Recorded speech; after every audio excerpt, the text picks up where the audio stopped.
Hey, this is the Hotwav Note 13 Pro, and if you really want to buy it, I suggest that you watch this video until the end, and here is why. I didn't just play with this thing for a few hours just to let you know that it's good and that you can buy it, but I've actually used it as my main phone for days and days. This is the only way to find out if there are issues and be motivated to overcome them.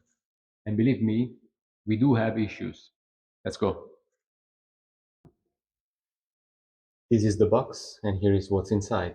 Transparent plastic case, which is always good. Screen protector, tempered glass with the wipes, SIM card pin, user manual, multiple languages, phone charger, 20 watts, USB cable, Type-C. And of course, you get the phone itself. Let's remove everything and have a look at it.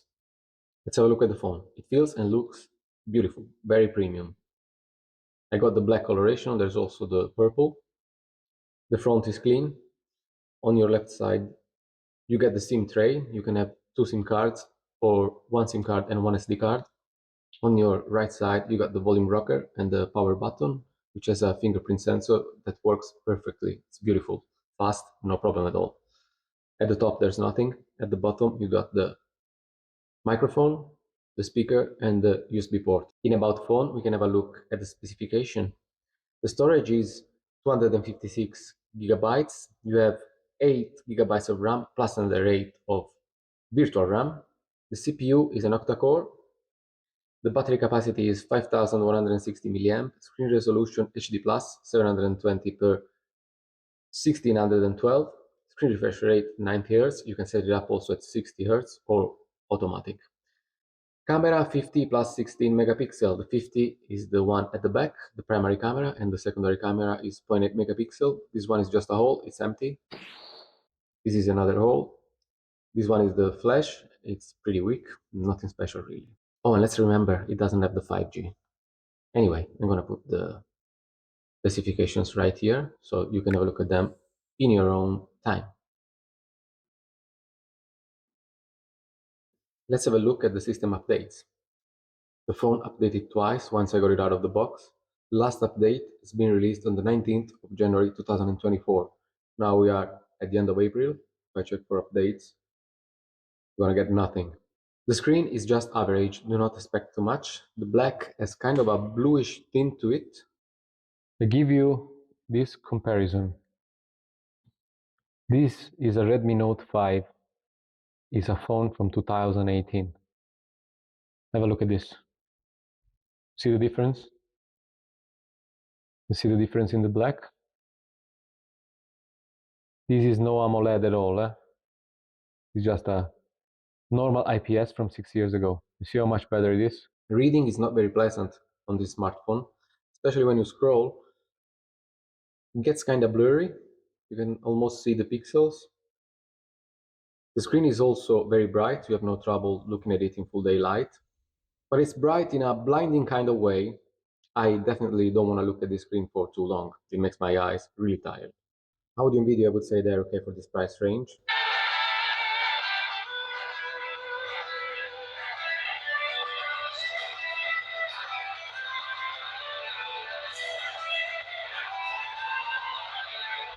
Yeah, not bad.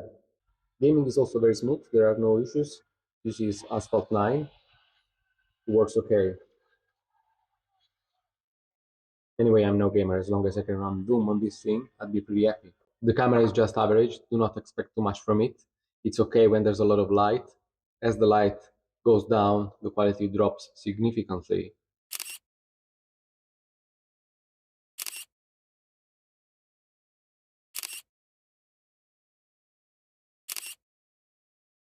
You also have a 50 megapixel manual mode, which is kind of a wider angle. You cannot access this wider angle from the video though. You see, you are closer. Also, the video has a stabilization function. Of course, it's software, but it's pretty crappy and it makes the video very laggy. I'll show you. This is video without stabilization. You can go to the settings and access stabilization from here. You have to enable this toggle. Let's go back. Now it's a lot more jerky. Let's have a look at this cherry tree. without the video stabilization. Now I'm going to enable it and see if anything changes. Okay, now the stabilization is enabled.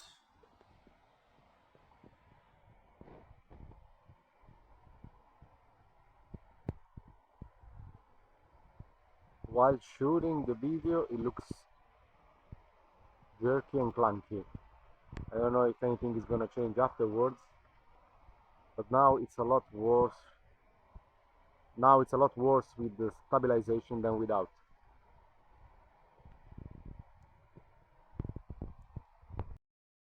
Hey, this is a video that I'm doing with the selfie camera, and I just took a selfie with this very same camera with every possible face enhancement enabled. I'm gonna put it right here so you can see the difference between the fake face and my real old ugly face. But I would say for this price range, I wouldn't expect much more from the camera. It's been hyped up in other reviews, I don't see why really. Also the screen is being hyped up in other reviews, but it's really not that great. All in all, given the price of the phone, which in my case is 122 euros, which equals to $130 just about, you could be pretty happy with the phone. It has its own issues, but it's aesthetically pleasing. Of course, it resembles an iPhone, but I think Hotwave actually put some effort into making it look premium and not just like a cheap copy. But now let's talk about real deal breakers. The phone comes equipped with the Quick Step launcher. Never heard of it, but I remember this icon from the old Chinese phones from back in the days. It's an okay launcher, I would say, aesthetically pleasing, pretty smooth. It does have theme selection. You can select between 6 different themes with different icons. And you can customize pretty much anything by long pressing on the home screen and tapping on home settings. I said almost everything. Here is why. If you pull down from the right side of the screen, you can access the quick settings. If you pull down from the left side, you can access the notification. These are two, let's call them hidden gestures of this launcher that you cannot customize.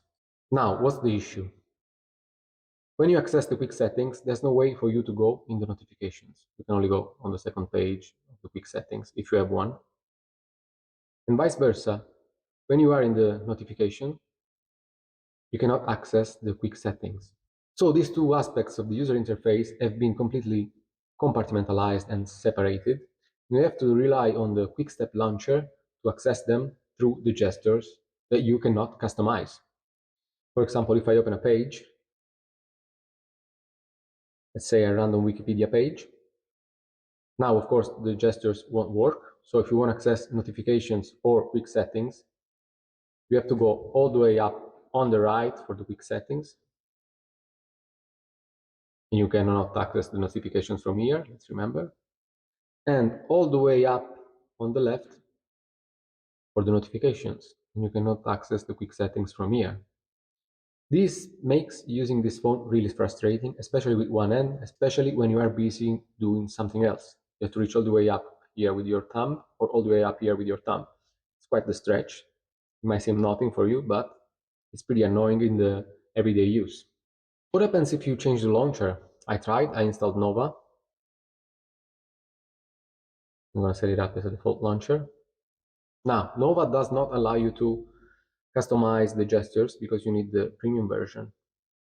And here you have swipe down, expand notification. So if you try to pull down the curtain from the left side or from the right side, you're gonna get the notification always. I'll show you. Right side, you get the notification. Left side, you get the notification. So how do you access the quick settings?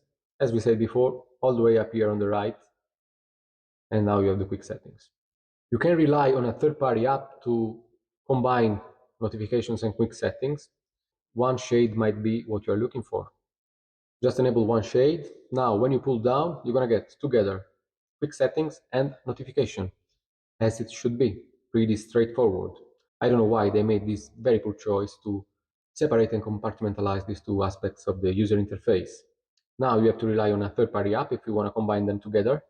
Anyway, relying on a third-party app is not the best choice in my opinion because sometimes it's buggy. It's like an overlay on the system, so sometimes it doesn't work properly. Now, there is yet another issue with the Quick Step Launcher that I want to talk about. Let's open the launcher, look for an app, let's say Google Chrome. You see, I get this kind of a hybrid results, web on the top and apps at the bottom.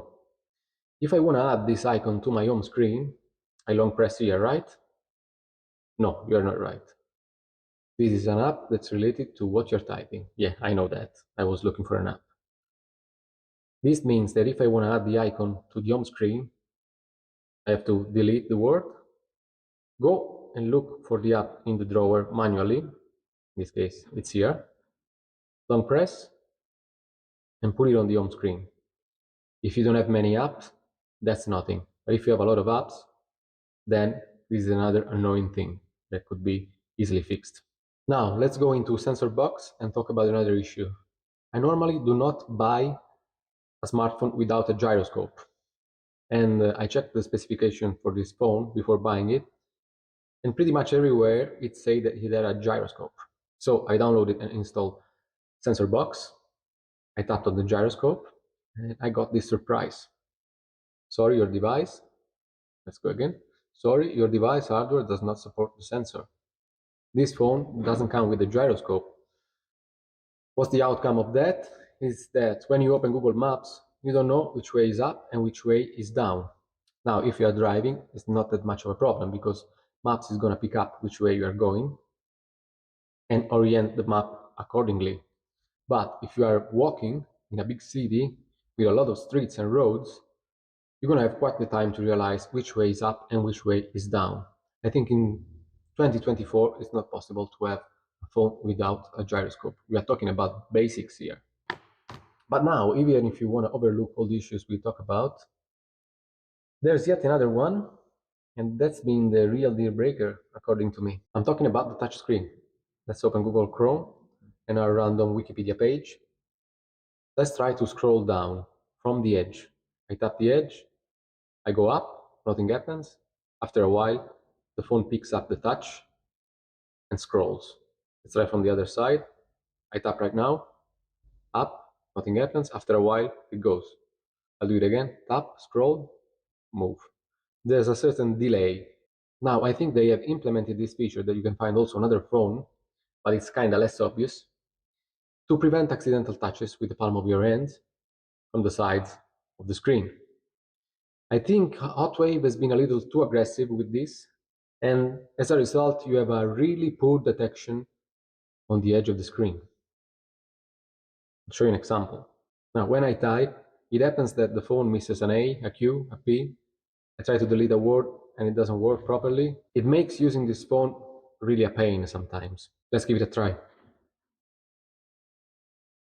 It's working all right, pretty much. You see the P is not working. I try to delete. It's not working.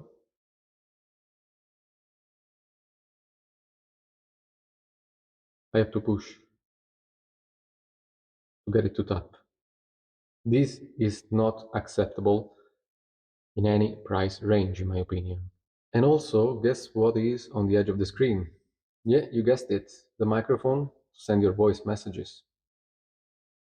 Sometimes it happens that I push, I try to record my voice, and I actually talk to nobody because it did not detect the touch. Very poor detection on this. You see?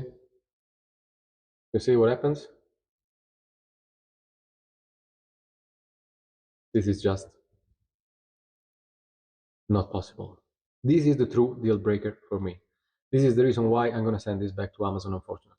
On a side note, I reached out to Hotwave through the official website. There's a contact form explaining these issues. They say that they're going to talk about it with an engineer and let me know. Of course, I'll keep you posted. And that's about it for the Hotwave Note 13 Pro. Let's move to the final thoughts. I really like the way this dude is looking at the phone. Okay, so in conclusion, would I recommend this to a friend? Unfortunately, no. Hotwave has been around for a few years, but I consider them to be a new player in the global market of the smartphone in this price range. And it is always exciting to see a new player coming in. they should come with something new to say. And Hotwave did say something new on the aesthetic front, I would say, because it feels and looks premium. It's a beautiful phone, nothing to say about that. But when you look under the hood, you don't really see them having an edge on other competitors such as Kubot, Doji, Oukitel, and such. And you better spend maybe a few dollars more and get a Redmi, get an Oppo, get a Realme. So I would say that I'm a bit disappointed by this phone and that it feels like a missed opportunity. It could have been a much nicer phone with a better user interface, with a gyroscope, and with a properly functioning touchscreen. I don't know how many of the issues we talked about can be solved with a software update. Of course, for the gyroscope, there's nothing to do, but something can be done about the user interface, maybe also about the touch detection on the edges of the screen. We'll see. I wouldn't bet my money on it though. All the other flaws, I would say that I can accept them given the price range of the phone. Anyway, I think this company has potential, and I hope they will come back with a new phone that is improved and better equipped to be a main player in the low and mid budget range. So I'll definitely keep an eye on Otway. Anyway, that's all for today. If you want to know more about technology on a budget, both on the hardware and software front, stay tuned. You know what to do. Take care.